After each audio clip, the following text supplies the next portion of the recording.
Hi guys, how are we doing? Neil here, and today we're taking a look at the brand new Blackstar Debut 100HR. This is a MOSFET powered head by Blackstar Amplification. I've had the combo on the channel before, I was pretty impressed with it. This is kind of a budget guitar amp, guys. This amp retails at about the $279 mark. If you want to buy this amp or any other gear at all, please check out my Toman link down there below in the description. Whenever you go through that link, click on anything you want, buy it, and it really helps support me out at this end. Now, obviously I'm a metal player, but I do like to dabble in blues. And sometimes I do like to just chill out on a clean channel. Blues, rock, alternative rock, grunge, punk. That's kind of what this amp covers. It doesn't really cover metal, supposedly, but I know that if I throw a boost in front, I'm going to get some decent metal tones out of this guitar, which is what I'm going to do right at the end of the video. If you're only interested in the metal part of this demo, then please just use the timestamps below and go right to it. This is also a great pedal platform, guys. Being a MOSFET powered amp, these amps dip back, you know, when you go right back to the Marshall days. I used to have a Marshall MOSFET 100. It was a pretty bland amp, you know, for metal. You couldn't use it for metal straight up, but as a pedal platform, you know, putting things back in the like metal zones through it, things like that, you got a really great metal tone. And they were great amps if you just want something to power your pedal board. Anyhow, today we're talking about the Blackstar Debut 100R. I'm going to go through the front panel first. Power on over here, guys, on the left-hand side with an LED next to it to show you when it's on.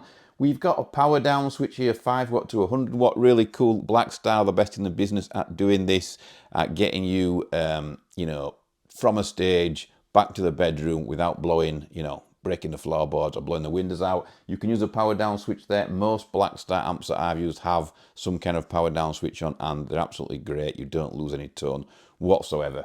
Next to it here, we've got something very interesting, a reverb control. I like my heads to have reverb on. If I'm jamming at home, I don't want to use reverb in the loop or anything like that. I just want to hit a lead or hit a clean. I want a bit of reverb on. So it's much nicer for me to have it on the amp. We've got two types of reverb here, guys, which I'm going to switch through while I'm playing through the clean channel. There's a plate reverb and a hall reverb. I kind of like both, to be honest. The hall is obviously a bit stronger, got a bit more ambience to it. I probably am going to overdo it on the hall reverb today because I love hall reverb. Next to it here, you've got the famous Blackstar ISF control. Basically, if you go anti-clockwise, you get a more scoop tone than you do towards the clockwise side of things. The only thing is, I will say, is that when you do go clockwise, most Blackstar amps do get a bit darker with the mids if you go too high on the ISF. Next to it, you've got treble, middle, and bass. Pretty standard. And then over here on one side, we've got the Overdrive channel. We've got a volume and a gain. We've then got a volume for the clean. In between the clean and the Overdrive channel, we have a bright switch. That's for the clean channel. It brightens things up, makes things sound nice and spanky. And below that, we have the channel switch as well. One thing I will say is that when you're messing with the Overdrive on the amp, it's a bit like an old school amp. The more gain you put on, the louder it gets. It's got quite a lot of gain on this amp, guys. You know, for rock, you know, AC/DC, Queen, that type of rock, there's more than enough gain on this amp. Right, without further ado, we're going to play through things on the amp, and I'm going to let you know on screen exactly what I'm doing and which controls I'm messing with, because the camera will be moved to over there. That will help you out. Let's get on with it.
Okay guys, so what do you think to that? I thought it had some really nice tones. It's a real bargain amp, this, for me, a real budget amp, a real bargain amp. It sounds great. You know, you'd be hard pushed not to believe that it's not some kind of tube amp, especially on the cleans and the mild overdrives. I think until you crank the gain, it's hard to tell whether it's a tube amp or not, which is the idea behind it. But yeah, great little amp, really like it. But now we're going to add the Harley Benton overdrive here. This is from Thomann, so again, please use my Thomann affiliate link down there below if you're going to buy this. If you go through that link, it helps me out. I've used this pedal a lot on the channel, but I'm using it today mainly because it's a budget pedal. I think they're about 40 quid. It's a great overdrive based on the Maxon 808.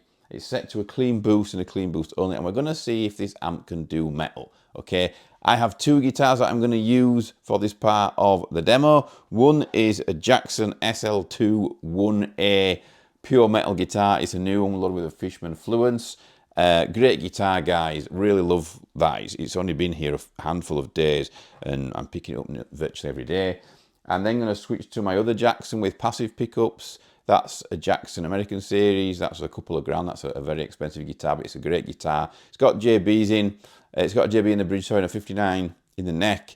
And I want to kind of show you, because that's a bit of a fuller sounding guitar rather than the active, so I wanted to show you what that sounds like as well. And then we'll move to my Schecter over there, loaded with Fishman Fluence again, but it's in drop C. So see how this thing handles lower tunings.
Okay guys, so what did you think? I think it's a great little amp for 279 quid. You can't go wrong. Blackstar have done it again. You know, they never seem to fail to let you down, especially if you're stuck under that £1,000 mark. I think that nobody really competes with them. You can get a HT, you know, head over there for less than £1,000. It's got all kinds of features on it. So on the back panel of this head, we have an 8 ohm speaker output, a 16 ohm speaker output. We also have a headphone output. It's got a bit of a cab sim on there. So when you listen to it through headphones, it sounds more realistic and like you're listening to a cab. Also, guys, when you record using the head, you can go straight into an interface from that if you like, if you don't have a 2 notes Captor X or anything like that. So what do you think to the amp, guys? As always, I always say use your ears, not mine. I don't know what you guys think at home. It doesn't matter what I think. You are the consumers, the Blackstar customers. I want to know what you think of this amp. I think it's a pretty cool amp. You know, it's a really affordable amp and it would make a great pedal platform for anybody. I'm pretty sure that if you put a distortion straight into the clean as well, you know, up front, I think it would sound great that way as well. It really is a pretty cool amp for 279 quid. Thanks very much for watching, guys. Let me know what you think down below in the comments. Don't forget to subscribe and give me a thumbs up, and I'll see you all very soon.